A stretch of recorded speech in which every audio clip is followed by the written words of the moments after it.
आदाब दोस्तों 3 लोकसभा और 7 विधानसभा सीटों पर हुए उपचुनाव के वोटों की गिनती आज चल रही है। फिलहाल रामपुर और आजमगढ़ के अंदर बड़ा उलटफेर होता हुआ दिखाई दे रहा है। साथ ही साथ त्रिपुरा की 4 सीटें, झारखंड की 1 सीट और दिल्ली की 1 सीट और 1 सीट पंजाब की, जहां पर उपचुनाव हुआ था, इन तमाम सीटों के जो रिजल्ट आ रहे हैं वो बेहद चौंकाने वाले हैं। आगे हम आपको एक एक सीट के बारे में बताने जा रहे हैं कि कहां से कौन सा कैंडिडेट, किस पार्टी का कैंडिडेट फिलहाल चुनाव जीत रहा है। उससे पहले आपसे एक छोटी सी रिक्वेस्ट करेंगे दोस्तों, अगर आपकी भी मांग और राय ऐसी है कि ये जो 10 सीटों के लिए मतगणना चल रही है, इसमें किसी तरह का कोई झोल नहीं होना चाहिए, अगर आप मेरी इस राय से सहमत हैं तो वीडियो को लाइक करके अपना सपोर्ट जरूर दीजिए। बात करते हैं सबसे पहले दोस्तों रामपुर की। रामपुर का जो ताजा रिजल्ट सामने आ रहा है वो बेहद चौंकाने वाला है। अभी तक रामपुर के अंदर बीजेपी आगे चल रही थी, घनश्याम तिवारी बीजेपी के कैंडिडेट आगे चल रहे थे, लेकिन अब खबर मिल रही है कि अब बीजेपी के कैंडिडेट यहां पर पीछे हो गए हैं। समाजवादी पार्टी के जो कैंडिडेट हैं वो अब आगे हो गए हैं। समाजवादी पार्टी के कैंडिडेट आसिम राजा जो हैं वो लगभग अभी तक मिली जानकारी के मुताबिक 13,000 से ज्यादा वोटों से आगे हो गए हैं। यह ताजा अपडेट है। अब आगे पीछे दोनों पार्टियों के कैंडिडेट होते जा रहे हैं। अब जब तक आप वीडियो देख रहे हैं शायद बीजेपी आगे हो जाए, तो ऐसा ये जो है रुझानों में आगे पीछे होता रहता है। अब हम दूसरा बात करते हैं दोस्तों आजमगढ़ सीट की। आजमगढ़ के अंदर भी बड़ा उलटफेर हुआ है। रामपुर के बाद आजमगढ़ में भी बताया जा रहा है कि अब बीजेपी अब जीत की तरफ बढ़ रही है। यहां पर बीएसपी के कैंडिडेट जो हैं उन्होंने दोस्तों समाजवादी पार्टी के कैंडिडेट जो हैं धर्मेंद्र यादव को बड़ा झटका दिया है।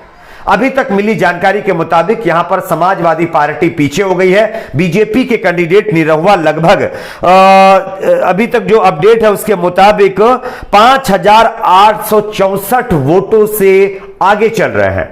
बीजेपी यहां पर 5,864 वोटों से आगे हो गई है। यह ताजा अपडेट है, यानी कि रामपुर में समाजवादी पार्टी फिर आगे, आजमगढ़ में बीजेपी अभी भी आगे चल रही है। इसके बाद संगरूर से बात करते हैं। संगरूर जो कि पंजाब के अंदर एक जो है विधानसभा का नाम है। यहां पर पंजाब की संगरूर सीट पर शिरोमणि अकाली दल से सिमरनजीत सिंह मान लगातार बढ़त बनाए हुए हैं।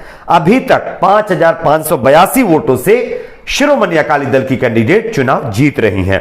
त्रिपुरा की बात करते हैं। त्रिपुरा की अगरतला जो सीट है, यहां पर बीजेपी ने 2 सीटें जीत ली है और 1 सीट पर उसकी बढ़त है, और 1 सीट जो अगरतला की आती है वहां पर कांग्रेस पार्टी ने जीत हासिल की है।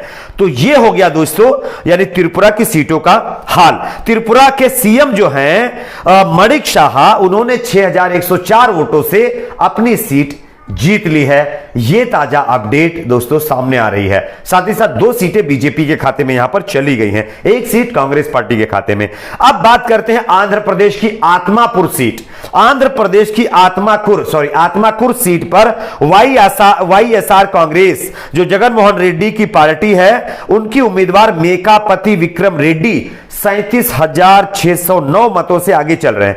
दूसरे नंबर पर बीजेपी के भरत कुमार अब तक वाईएसआरसीपी को 45,924 वोट, भाजपा को 8,315 वोट, बसपा को यानी कि 2,217 और नोटा को 1,943 वोट मिले हैं, जो ताजा अपडेट है उसके मुताबिक। अब आगे देखते हैं दोस्तों। अब आगे जानकारी यह मिल रही है कि यहां पर देखिए झारखंड की जो 1 सीट है, यहां पर बताया जा रहा है कि कांग्रेस पार्टी के कैंडिडेट आगे चल रहे हैं। झारखंड के अंदर भी कांग्रेस पार्टी चुनाव जीती हुई नजर आ रही है। यह ताजा अपडेट है। उसके बाद देखिए, उसके बाद झारखंड की मांडार सीट से बताया जा रहा है कि कांग्रेस पार्टी की उम्मीदवार अब आगे हो गई हैं। फिलहाल यहां पर 112 वोटों से बीजेपी आगे चल रही थी, लेकिन अब फिर कांग्रेस पार्टी ने यहां पर बढ़त बना ली है। दिल्ली की अगर बात करें तो दिल्ली की 7वें राउंड की गिनती के बाद आम आदमी पार्टी के उम्मीदवार 5000 वोटों से आगे चल रहे हैं। दिल्ली की राजेंद्र नगर विधानसभा सीट से आम आदमी पार्टी के प्रत्याशी 5000 से अधिक वोटों से आगे चल रहे हैं। आम आदमी पार्टी के प्रत्याशी दुर्गेश पाठक को 17,491 वोट मिले हैं। भाजपा प्रत्याशी राजेश भाटिया को 12,477 वोट मिले हैं। वहीं कांग्रेस पार्टी को यहां पर 684 वोट ही मिले हैं। तो ये दोस्तों ताजा अपडेट अभी तक सामने आ रही है। अब देखना होगा कि ये जो फाइनल नतीजे आएंगे इसमें क्या होता है, लेकिन लगातार यहां पर दोस्तों जो लड़ाई है वो जारी है। देखिए यहां पर एक और बड़ी खबर आ रही है संगरूर से। संगरूर के अंदर यानी पंजाब के अंदर जहां पर शिरोमणि अकाली दल आगे चल रही है, इसके कैंडिडेट आगे चल रहे हैं, कांग्रेस आम आदमी पार्टी के कैंडिडेट यहां पर पीछे चल रहे हैं। यहां पर 30,000 वोटों की सिर्फ गिनती बाकी है। 30,000 वोटों की गिनती में अगर ये वोट इसमें से ज्यादा आम आदमी पार्टी को मिलते हैं तब तो आम आदमी पार्टी जीतेगी, वरना यहां पर शिरोमणि अकाली दल चुनाव जीत जाएगी। ये ताजा अपडेट सामने आ रही है। अब यहां पर देखिए एक चीज और सामने निकल कर आ रही है, वो ये है दोस्तों कि आजमगढ़ के अंदर धर्मेंद्र यादव ने आरोप लगाया है कि अंदर उनको जहां पर काउंटिंग चल रही थी वहां पर जाने नहीं दिया जा रहा था। उसके पीछे की वजह उन्होंने यह बताई है कि वहां पर ईवीएम मशीनें बदली जा रही हैं। हालांकि मैं इसकी पुष्टि नहीं करता हूं, यह समाजवादी पार्टी की तरफ से आरोप लगाया जा रहा है, उनके नेता आरोप लगा रहे हैं। उनका सीधे कहना है कि यहां पर ईवीएम मशीन बदली जा रही है। अगर कोई कैंडिडेट है तो उसको मतगणना में जाने से क्यों रोका गया, यह बहुत बड़ा सवाल है। और उसके बाद अगर परमिशन दी गई तो पहले क्यों रोका गया था, क्या वजह थी इतनी देर तक रोकना और जो है रोक करके खड़ा करना, तो क्या अंदर कुछ चल रहा था, यह आरोप लगाते हुए उन्होंने एक नया जो है विवाद यहां पर खड़ा कर दिया है।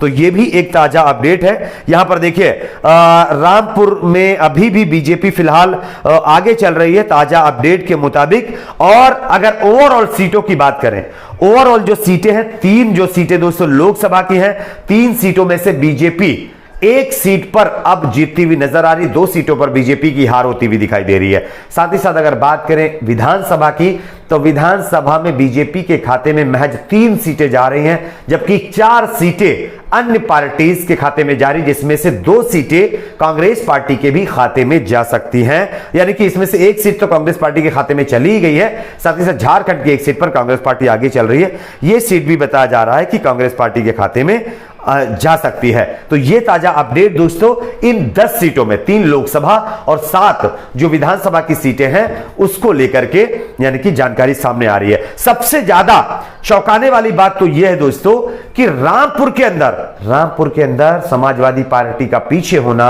यह बहुत बड़ी बात है।